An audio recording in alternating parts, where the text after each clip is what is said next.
go នេះសមុទ្រនៅខាង Cape Cod អត់ទេចាំដើរកាន់វាទៅចុះចូលទឹកណាសុខអីយើងអាចកាន់មកកាន់ចុះចូលទឹកទៅមកទៅដាក់បញ្ចេញឲ្យដល់ណាអូស្ហត់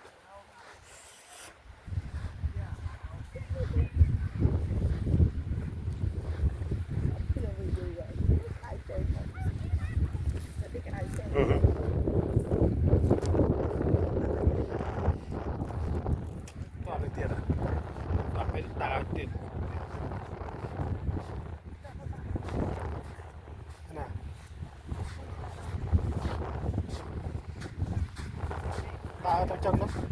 ដើរក្នុងទឹកទៅអូសមុទ្រនេះល្អលហេវស្អាតណាស់បងប្អូនទឹកលំថ្លាស្វង់ហ្នឹង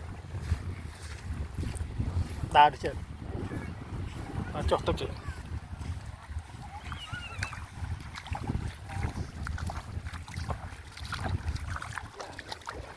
ចាក់ស្រួលអូថ្លាល្អនេះ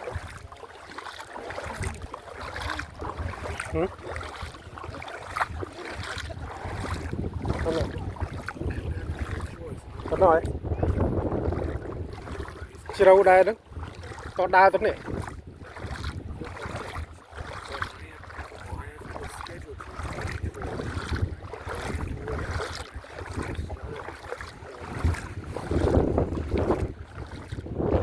ស្លងទៅជ្រៅ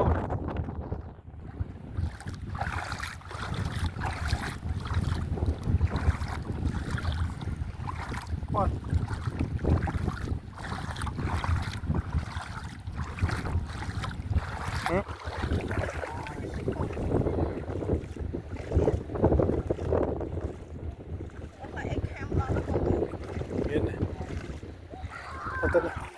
còn anh đào tới muôn mà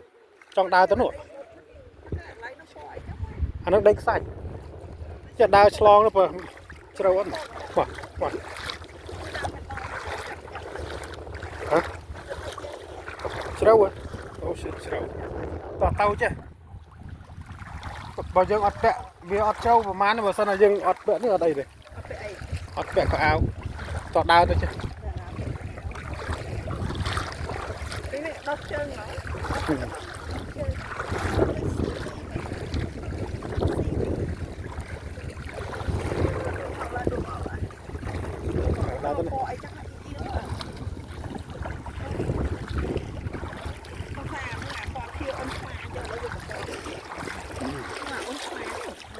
Cuma nó đào trâu cuma đào tam miên, rồi trong tờ thọt đó nữa.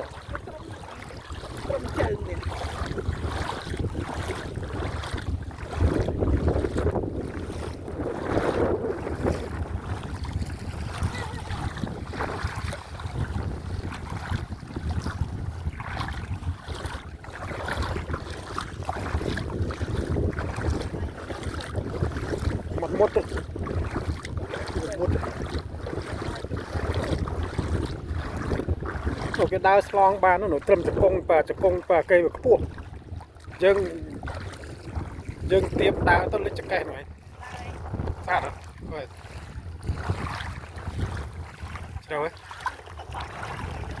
đấy này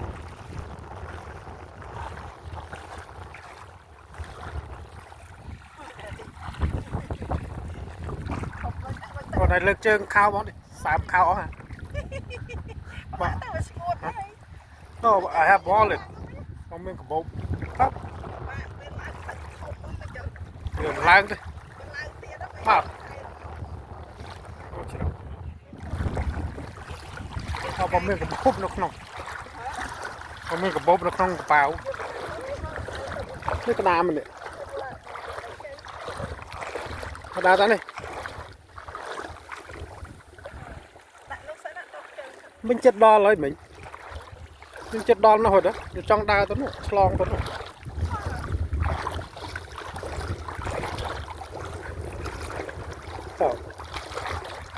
mà bọn mình có bốp không khao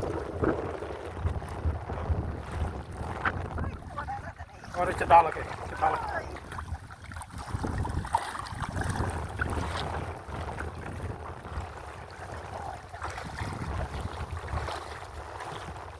được rồi lại cao tích tích để đó trong sport đó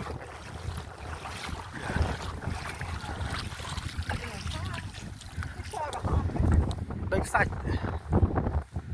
ô xa được lại đi bom bồn rồi đi xa bên tên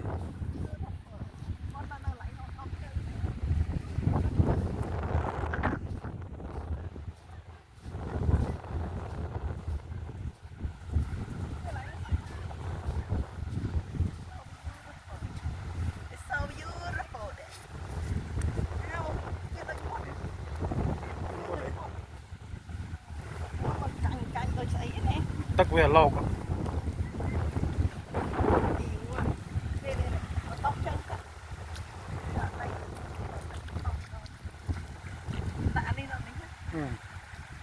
đặt nặng muốn đặt lên đi đặt nữa vậy lại khó mà đặt lời khăn ôn so khăn ôn so mà anh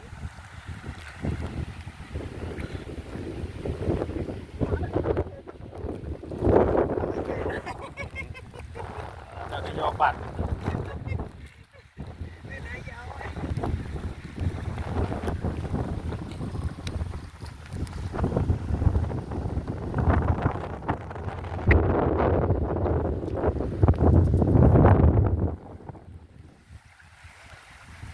cái chăm rút chơi ngon đi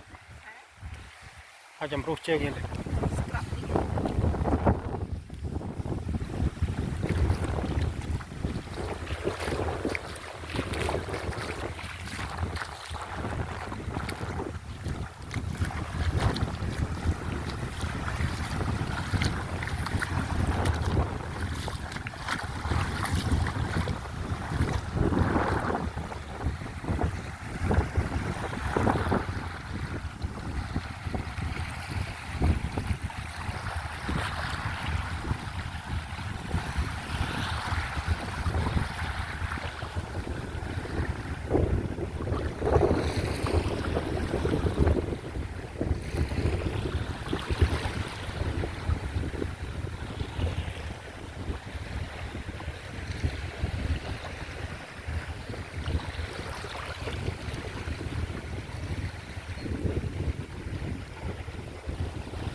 tôi khám rút đi rút đi tận là nắng không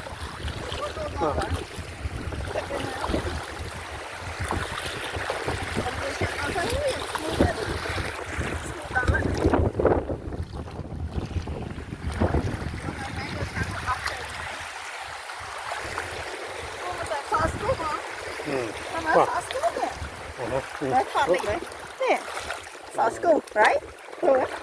Khó. Ui, cho tay đi tự đặt xe khó hay. Đi đi.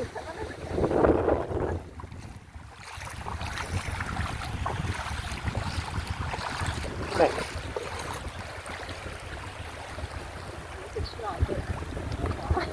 Mày quay một tóc luôn đấy. Hả? Một tóc luôn này. Đòi sò.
នេះបើសិនណាអាច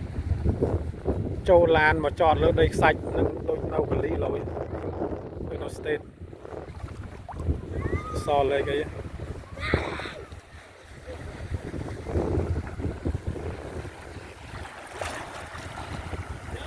ដល់ដៃទេរីកអស់